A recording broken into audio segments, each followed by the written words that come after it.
Welcome, everybody. It's time once again for the next chapter with Charlie Hedges as he explores turning the page on his life and yours. Hey, Charlie.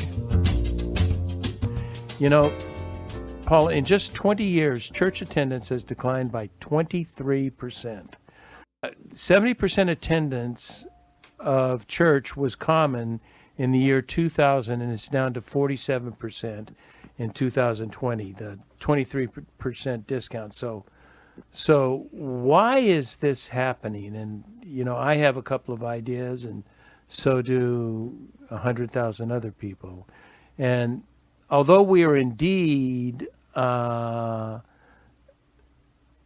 many sociological and religious reasons for the decline, I believe that a big reason is a grand misunderstanding of the nature of the Godhead, is the nature of what God is all about. There's an all too common view of God that is judgmental, that is a judgmental, punitive white male that will get you if you don't toe the line. You ever heard that, Lindsay? I might have heard that once or twice. That's our guest coming up. I'll introduce her in just a second. As a result of my studies of the Bible and a plethora of theologians, I have a quite different feeling. Last week we presented the idea that God is not an unattached stoic, but instead demonstrates on multiple occasions the depth of feelings like suffering and mourning and sadness, as well as exuberance, joy, and satisfaction. God is not just off to a side watching, you know, making his list and checking it twice. He is looking for happiness of his people and for the well-being of his people. And today, I am really pleased to be talking with one of our most popular guests, life coach Lindsay Davis, about the nature of our human connection with divinity based on what the Bible calls image of God. I could go on, but with that statement, I want to bring on Lindsay Davis to discuss the nature of God as it pertains to sin, desire, and godliness. And we need help in this. We'll see what happens. This is going to be interesting. Lindsay, welcome to the next chapter with Charlie. Thanks, Charlie. Thanks for having me. I'm excited to be here. I'm also humbled to be here. This will be a great exploration. Yeah, I like that. Thank you. A great exploration. I'm not always sure I can put the adjective on it, but it is going to be an exploration. You know, great, we will see at the end. Now, today, Lindsay, we're going to get quite theological, and I know you don't consider yourself a theologian or a teacher, but you have several years steeped in deep conservative Christianity, and so you have a lot of Bible familiarity, you have a lot of understanding of the nature of God through Christianity, and I think it's important, as I reminded our listeners last week, that for both you and I, when it comes to religious language, our mother tongue is Christianity. That doesn't mean that we reject anything other than our mother tongue. It's just that is the language we speak, and we the one in which we are raised, so we know most familiarly. But you know, even though we respect Buddhists and even atheists for their well thought and well-reasoned approach, that we speak our mother tongue. Do you find limits in that, Lindsay? I do, but I also find it really liberating to set the foundation that way. And I think it gives a permission to really explore, to use different terminology, and to trust that someone listening can adapt it and for their own context and, you know, take the gold and leave the rest. I think it just gives a relaxedness to the conversation on a really deep topic. Yeah, thank you. That's a good approach. I like the relaxed approach. and that we are presenting ideas. We're not pretending to be, the writer of theological commentaries, but, we've both read a lot of the Bible and have brains, and so we've interpreted it our way. I have listed 5 subjects I want to cover in this podcast, and I know that's a lot, but I think it will be helpful, and I've called it the challenge, the implication, the conclusion, ramifications, and the solution. Let's look at the challenge. I think we need to begin, Lindsay, with the nature of God, and there is Richard Rohr is popular on it, as well as a writer that I just read in The Suffering of God, Terence Fretheim, talked about this judgmental, punitive, white male nature of God that really doesn't represent. It represents a lot of American religions and European religions. It represents Catholicism in Europe, as I just spent quite a bit of time in Europe, and I see that representation. But that's not the way the Bible presents God. I mean, you certainly get that punitive nature from some of the Old Testament, some of the prophets, but there's also always messages of hope, and I think the essential message of Scripture is that God is love. It is His nature, His essence, and that means, now here's the interesting part. No one's going to, very few people they may deny the truth of that, but they're not going to deny that is what is stated of Christianity, that God is love. But you know what that means, Lindsay? That means that God is not only in the business of giving love, but that He longs for love from the ones He created in love and for love in creation. Julian of Norwich writes, God wishes to be known, and it pleases Him that we should rest in Him for everything. What do you think about a needy God? I think that unravels a lot of traditional Western theology. It reveals in and itself the very mystery of who God is and his nature, and yet I think in the questioning of it, when we think of what is the nature of God, is it love? And then if there is love, then that's reciprocal on both ends. And is He needy? I think first we need to be brave enough to question that and be grounded enough to grapple and not have immediate answers. So I don't pretend to have, the answer to is God needy, but it does seem, to your point that we're created in the image of God, that wanting in us, is that a reflection of a similar wanting in God, a seeking? Sort of that old quote, that which you seek is also seeking you. I'd never heard that. Where is that? That's an old quote? You're going to put me on the spot because I'm having source amnesia. Source amnesia. I'll search it up. No, you don't have to. That's a great quote. What we need is also needing us. I mentioned it last week, but I think it's worthy of mentioning again. And we become Episcopalian, and we have a liturgy. It's sort of a service that we use to dispense the Eucharist, to dispense communion, the body and blood of Christ.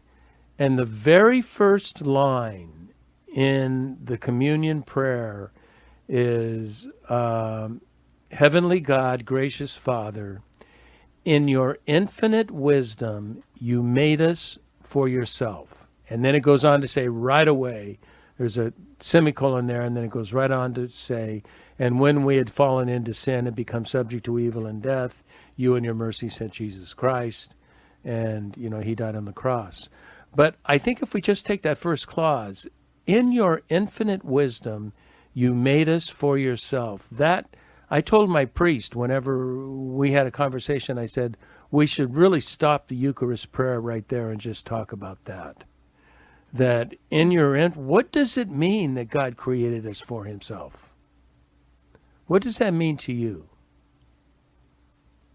It's such a good question. I'm just thinking about it right now.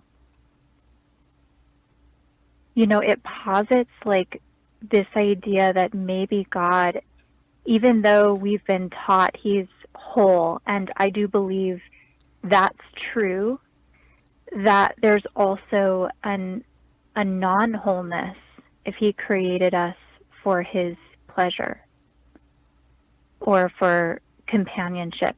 And, you know, I remember talking to you previously about this, Charlie, and then, you know, if we're created for God, then that also explains a little bit about why he made us with free will, why humans can be so amazing and loving and also so horrible at the same time, because we have that individual freedom of choice in any moment who we want to be and how we want to behave.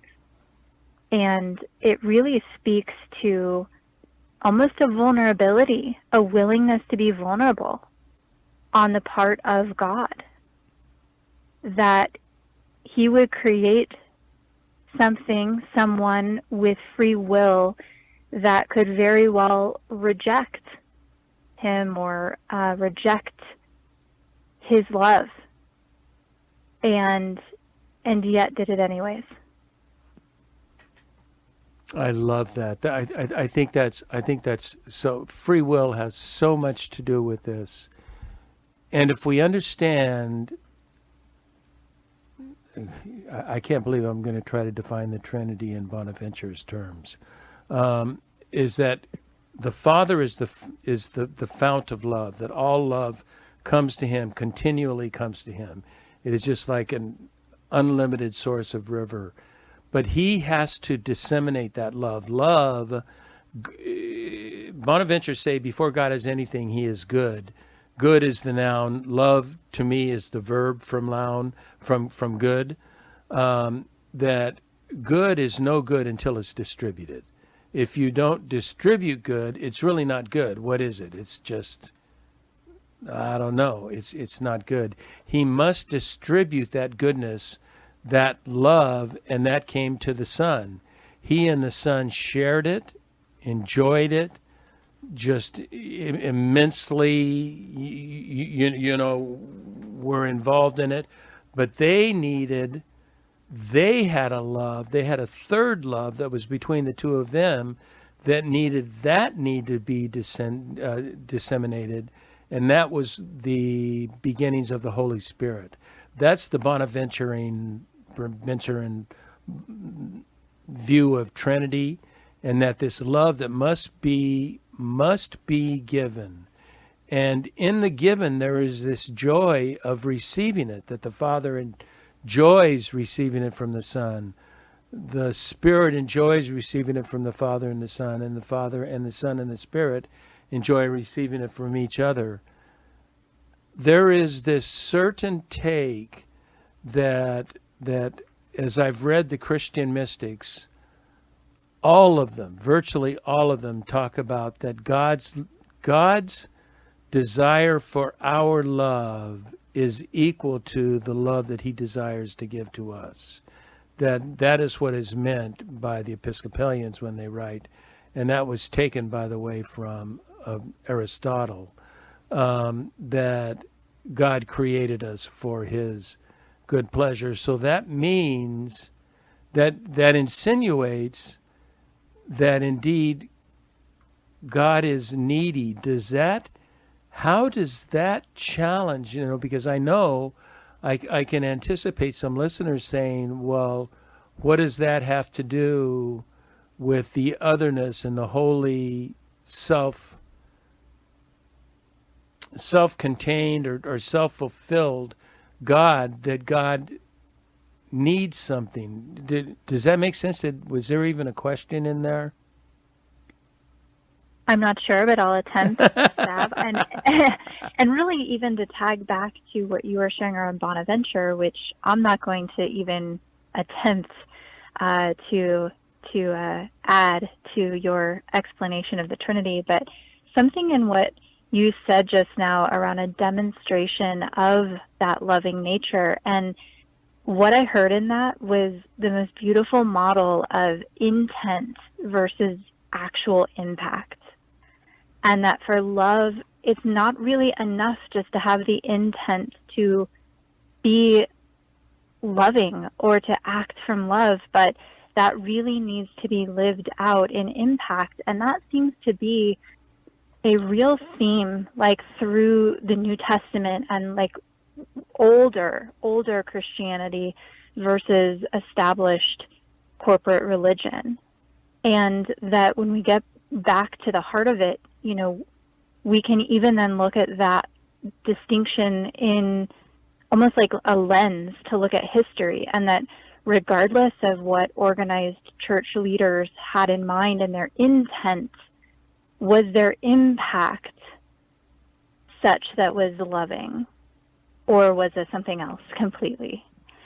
And then to answer your question on neediness, I think one of the words, look at synonyms of neediness, because maybe we have some baggage around that word, but it really comes to the heart of desire and knowing the nature of desire. And can one desire from also a place of wholeness?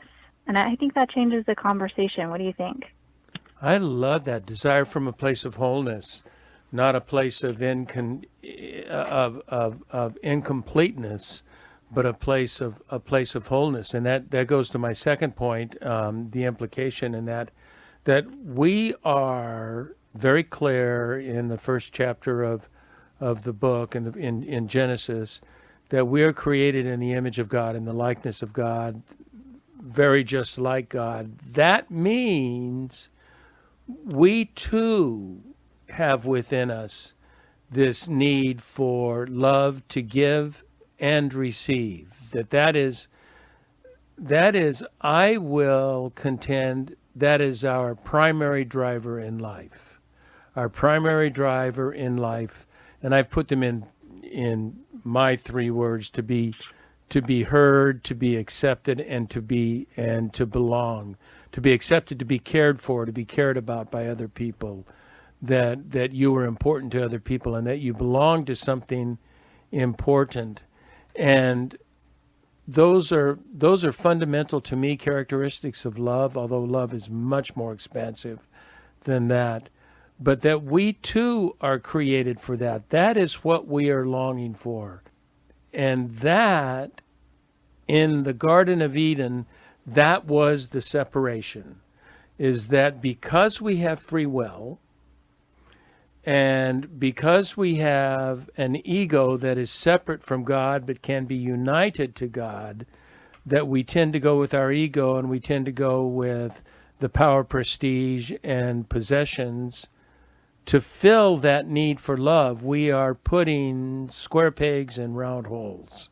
And that is become the separation between us and God, is that we don't look to God for the fulfillment of our deepest psychological, emotional, and spiritual needs, that we think they're found other places.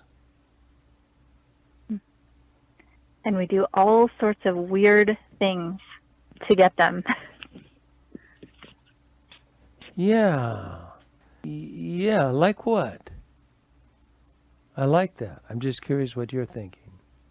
Yeah, I think when we are disconnected from that wholeness and disconnected from that universal source, like the love and the oneness with all there is, we feel our separateness. And I think, I don't know if I've ever said it this way except in this moment, but maybe that sin reveals the seeking, that we can feel there's something off.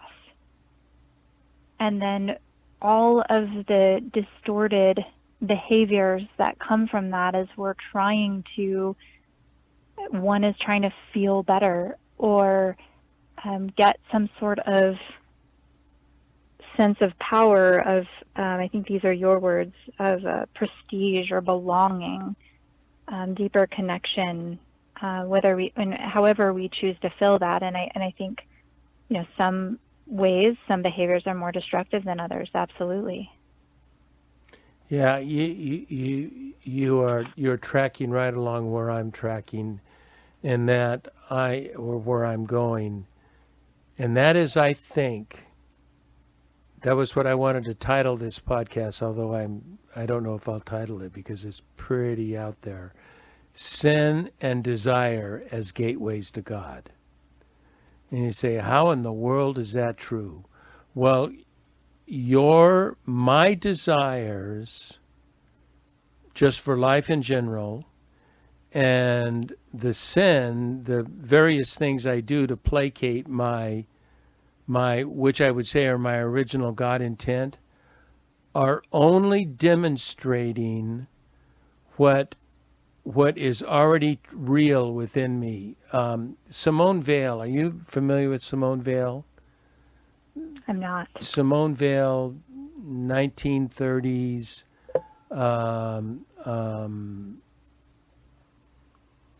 not revolutionary, but advocate of human rights, and she was Jewish, and a lot of deep study. She became Christian, and she writes this of the affliction that takes over human beings, and that our difficulties, that we can't find what we want. Simone writes, the extreme affliction which overtakes human beings does not create human misery. Now, we think our afflictions create human misery, that, it's the things that happen to us that create our misery. She says quite the opposite. It merely reveals our human mystery, so that affliction is revealing that we are susceptible to misery, and that the misery that we are susceptible to, we keep trying to find the solutions in all the wrong places, where the solution is found in the love of God. And I guess, what does that mean? What is pursuit? Let's say everybody's agreeing. Okay, I'm agreeing, which I'm sure everybody's questioning, but I'm agreeing that the hungers and desires I have are natural desires that are godly desires, but I'm filling them with not so godly needs in my small self. What do we need to pursue God? How do we know we're pursuing God? I mean, is that going to church, Bible study, and praying? And I think this is that individual, to work out the answer for oneself. And it's like found in the seeking, in the desire. But I think the first piece is really to own that we want. And I think that want and desire, especially in spiritual communities, is I think it's really been given a disservice to be taught not to want, to be taught not to seek or inquire, and to really be fine with the status quo and fine with the easy answers. And I know this from performance psychology, which is more of my area of expertise. But, we talk about VUCA environments, the volatile, the uncertain, the complex, the ambiguous. And when sounds humans like my encounter, life. Yeah, right. It sounds like everybody in 2020, 2021. But, when humans encounter things that they can't control in that way, it's volatile, it's uncertain, it's complex, it's ambiguous, they tend to tighten up by default, and they tighten up into judgment and into fear and into control, and tend to try to create a lot of rules and a lot of arbitrary expectations. And I really think that we can see that pattern play out historically in established religion. And once we can kind of see, oh, this is, the topic of God, the topic of eternity, the topic of being connected with love, the topic of what do we do with this horrible, insecure, vindictive parts of us as humans, to realize that that is totally VUCA. That's totally complex and ambiguous. And but what if we can just soften into that we don't have to control or have all of the answers, but we can really open ourselves up to be curious and to desire more connection, more truth, to desire a sense of freedom to explore and to test things out and to experiment. And really in the experiment, I think we find our answers, where we can test something and know whether it's truth by what it yields in its outcome or result. I love that. Testing, experimenting, and there was a third one you said. But that is what we need to do. We need to test these. Now, in order to find, I think it's helpful. I'm going to end with a very practical solution that doesn't require you doing Bible study or praying or going to church, but it requires you. But it suggests how you can live a life of meaning and fulfillment. But in the pursuit of God, there is a place, and this is where I've become so attached to those medieval Christian mystics, and I'm reading Julian of Norwich right now again for the third time, I think. There is required, Lindsay, a dedicated time to try to pay attention to God through contemplation and silence of just that thinking, and maybe having, whether it's the Bible or some other inspirational reading, some reading that at least gets you thinking off. We've got to be able to get thinking off our production-oriented, success-driving, being popular. All of that has to sort of take a back seat for, and it doesn't take a lot. I'm going to throw out this outrageous number, like a half an hour a day. If you were to spend a half an hour a day, it would change your whole view of the need for love of God. If you were to, if you had a spiritual guide that could direct you to the right scriptures, because you probably wouldn't want to read, Isaiah 30. That would probably not get you there. But don't you think it takes some sort of dedication to say, okay, I want to pursue God? It's not just this decision, oh yeah, let's pursue God. There is an active demonstration as a part of that. Do you think? Agreed. I think with every decision in any arena, there's the decision, and then there is the implementation into action, like to actually do something with that. And if one is wanting a deeper connection or more understanding of God, not just intellectual, but I think what you're really speaking to is deeper than intellect, a real deep knowing. I think it does have to start with discipline. They don't call it spiritual disciplines for nothing, but to carve out that time and learn to be quiet enough to hear, and to learn how to sit with oneself and to sit with questions and to read and to contemplate. And your half an hour a day sounds like it would go by in a flash, maybe for people like you and I, but it's something I've really grown to appreciate in owning that I am a contemplative and that there is a rich history of contemplative Christians and contemplatives of really all faiths. Yeah, contemplatives of all faith, all seeking God.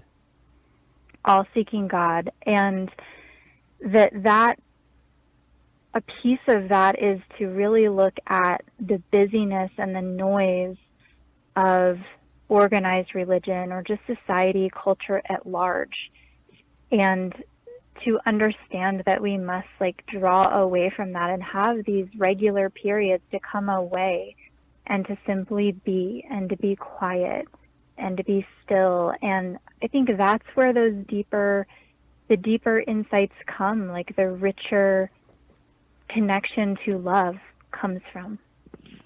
You know, I feel like we need to offer our audience some kind of resource, and I really don't know a resource because I've read so many of these different people, and so many ideas have come from so many places that I just have a plethora of ideas without any. All right, here's what I would consider, like your book, The Path to Possibility, The Path to Possibility, The Path to God. But it's got to be done in such a different language than the language you've done it before, because the language we've done it before, there is so much, there's so much pissed offness in it. If you don't do this, you're going to get this. And I don't think that that's the nature of God.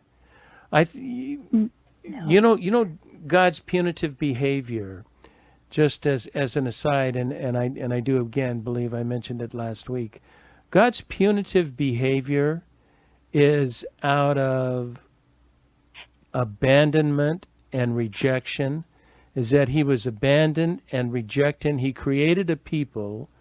He married a people that was called Israel. He loved them because they were called, he named them Israel from Jacob to be God fighters. He loved them wrestling with him. He didn't expect any simple process, but that life's process would be difficult, especially after the fall of the world. If we drop that fear of doing it wrong, that punitive fear that if we don't do quote-unquote devotions the right way, meaning the established way, whatever that means from our background, that we're not doing it right, and if we're not doing it right, we're going to be punished or we're going to miss out. If we can just drop that if a listener can just drop that within themselves and give themselves permission to explore, whether it is, and I'm going to squirm later that I self-promoted, but that was really part of the heart behind the Path to Possibility journal, was give somebody a quiet space and guided process to be and to think and to contemplate and feel and even just to breathe. But this is going to get me in big trouble with the mainline religion. That's okay. They don't listen to my podcast. They don't listen to anyways. But, even we know to do this as humans in nature. I don't think that the nature of God, of love, is so separate from the energy that we actually feel in nature. And I think that's why it is so magnetic for people. They crave being in nature. They love that beauty of nature. It's quiet. And it's got this stillness, but this power to it. It's got a truth to it, an expansiveness. And so, even a simple place to start is to get up early during this Christmas season when it's dark outside. Get up early and listen to and watch the sun come in in the morning and just be. Go outside even in the crisp cold of the night and just look up at the stars. And I think really invite that desire, that inquiry for who is God and what is the energy of that universal power of love. And how can I live that out in my humble, imperfect, beautiful way in my life today? How can I show up and be 1% more conscientious to live from love and act from love to my loved ones and in my professional work and in my words? And I think that's a beautiful place to start. What do you think, Charlie? I love it. And you know what I want to do? I want to start with that right after a break, and I want to get right on that.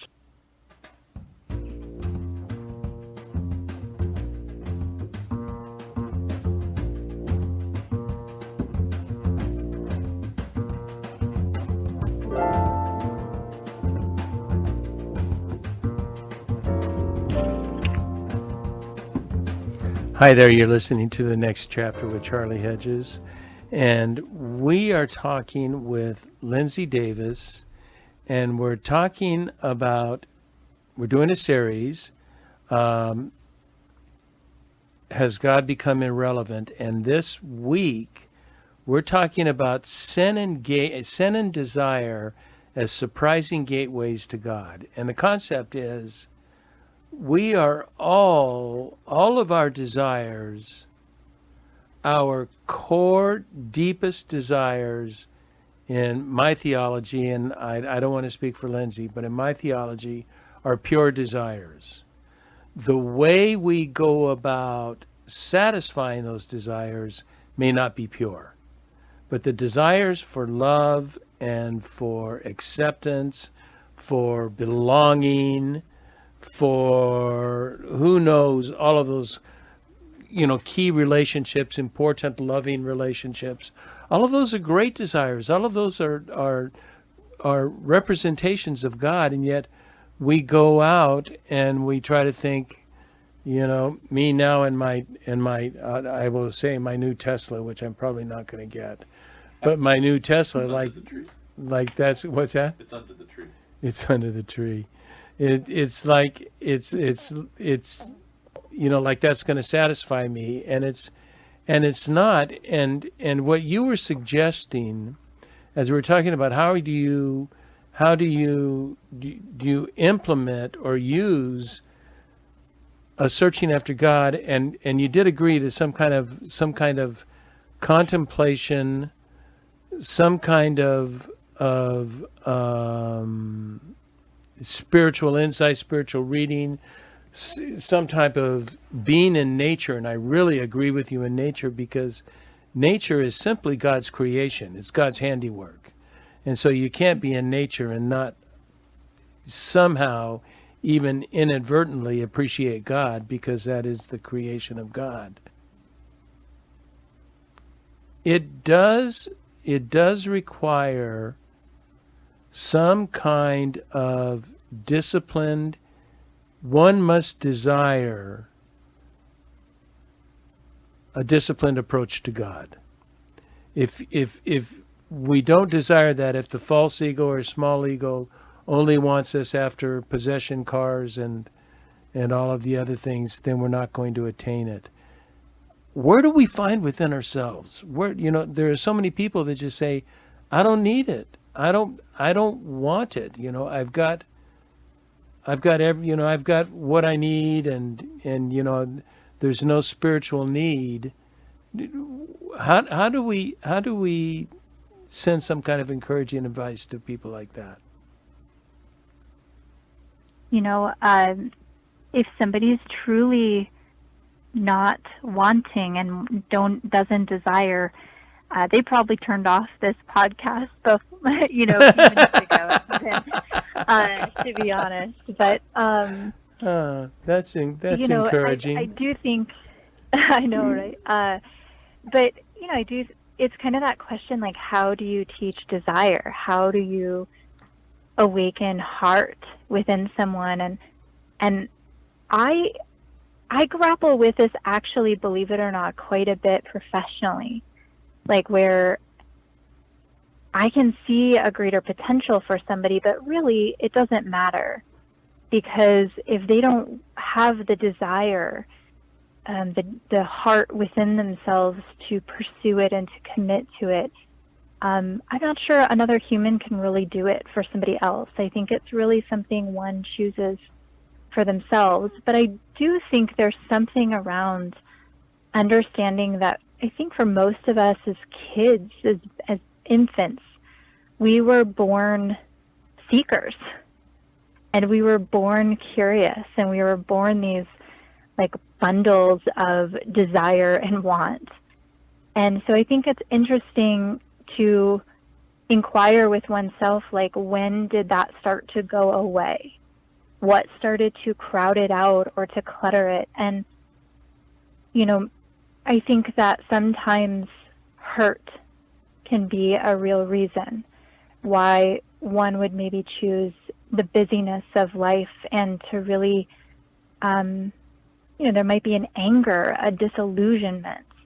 And so I'm really looking forward to your conversation even next week around that topic. But, if we look at desire being like a healthy function, like an appetite, like what's going on that is distorting that healthy expression? That's a great question. And so it really comes down to, how satisfied are you with the emotional and spiritual state of your interior right now? And if you say you're perfectly satisfied with that, then you probably don't need anything we're talking about. But if you're not satisfied, as with most of us, even those of us who pursue spirituality kind of intensely, there's always a hole there. There's always something more, always something missing, because of how grandiose God is and how much God has to offer. So I'm going to offer a final, what I'm calling solution. This has nothing to do with contemplation. It has nothing to do with study. It has everything to do with action. And if you do this action, you will find yourself in need of serving something greater than yourself. And I got this from Viktor Frankl in Man's Search for Meaning, and from Martin Seligman, Positive Psychology. It's written Flourish. Are you familiar with Martin Seligman and Flourish? I am. Yeah, him and Viktor Frankl, amazing. Yeah, and they both. I didn't realize that Seligman was sort of an offshoot of Frankl, that he took a lot of Frankl's ideas and put them into practical how-dos. But he says something that I think is really good. Each one of us is built to contribute to the betterment of society. Aristotle said the purpose of a human being is to contribute to the value of society.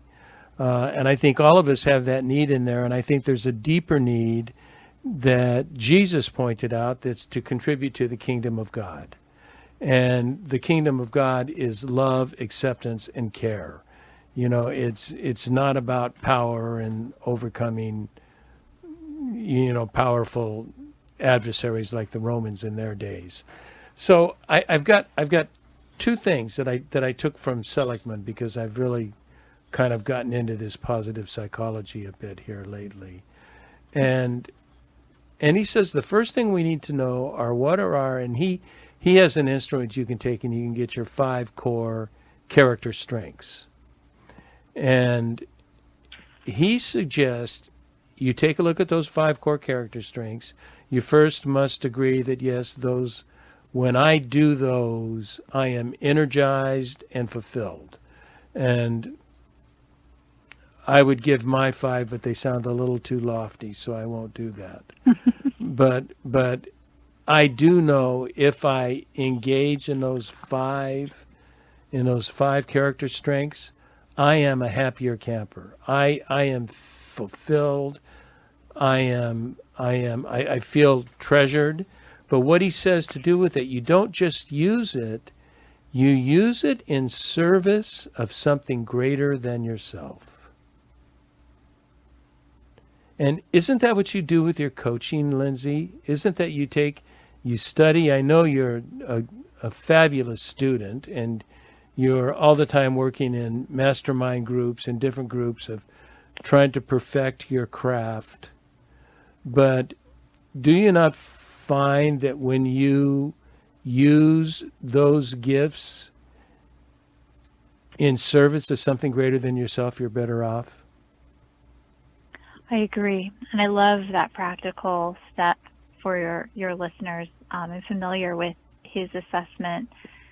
And, it goes to that point again around like intent versus impact. If any one of us are just studying or learning just for the innate pleasure, that's great, but it has a real limit to actual impact. But when we can take those strengths or take those activities and put it in service to others or a vision greater than ourselves, a contribution, that's where we are the most fulfilled. And I really think we're built that way as humans. And I learned this actually really humbly from my grandmother. And she's amazing. I aspire to be like her in many ways. But when she was going through some of her darkest times in a very challenging, challenging circumstances in life, she was so at peace and so in joy. And I remember hearing from her once that when she was having her hardest days, she would think about a way to uplift or encourage another person. And that application also then uplifted her.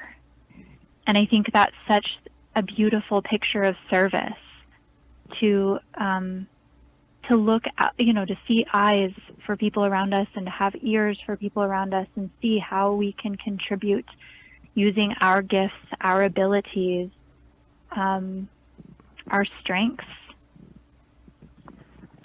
And when we look at that those are characteristics provided by God, we are aligning ourselves with the Spirit of God. When we are using the gifts and talents that we received at creation, we're just aligning ourselves with the will of God, that we're using the way we are created.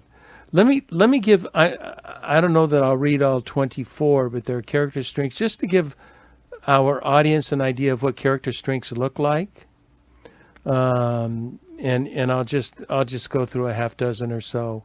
Spirituality, bravery, honesty, kindness, gratitude, hope, creativity, leadership, zest, love of learning, curiosity, forgiveness, teamwork, humility, fairness. All of those, each of those are different strengths for different people. And when we use those, we accomplish what we're trying to accomplish. And it puts us back in line with God. Or does it? Beautiful. Yeah. Okay, so I'm going to wrap up. But what I want to wrap up with is that I encourage the listener to don't feel bad if you have unbecoming desires or actions in your life. They are only reflections of something deeper and more profound. There is something deeper to the way they are aligned with the way you are created. And when you fill those, there's that, let me find that quote. I just listed this thing up, that quote from Blaise Pascal that says, "There is a God-shaped vacuum in the heart of every person which cannot be satisfied by any created thing, but only by God the Creator, made known through Jesus Christ." Blaise Pascal, I think he was in the 1500s. That we have this hole that can be filled only by godly things. And I just encourage our listeners to I'm not trying to make Christians or mystics out of people. I'm trying to make fulfilled people, people that have meaning in their life, and their meaning are when they're most aligned with creation intent. I think that's my point. Mm-hmm. I'm with you there. And that there's something to when we're brave enough to seek, and when we are courageous enough to grapple with deeper things within ourselves. It's within the grappling where we become grounded or strong or connected to ourselves, to truth, to love, and really also to each other. No, I love that. I love the grappling. The grounding, of course, but I love the grappling, and I've already referred to it. But I think of Jacob fighting the angel, and he was grappling with God about what to do next. How are we going to do this? And I find that to be so strong. Lindsay Davis, thank you for joining me on this strange Christmas podcast of which we're talking things that are just, if we were talking normal Bible things, we could just be punching out answers really quickly, because we've had decades of training in how to answer these questions, and now we're asking questions that no one else or very few are asking. And so they're difficult to deal with, although I think it's very important for our listeners to understand, and I want to thank you so much for participating with me. Well, thank you for having me. It was an honor. This was a fun exploration adventure. It wouldn't have been as fun to have a normal conversation. Everyone's having those. So thank you for having me, Charlie. Wait a minute, buddy. When have we ever had a normal conversation? Touche. I don't think it's happened. Everybody, I want you to welcome and thank my friend Lindsay Davis, who is such a fine guest on the show, and I want to thank you for tuning in to the next chapter with Charlie. And until next, this is Charlie Hedges signing off. Bye for now.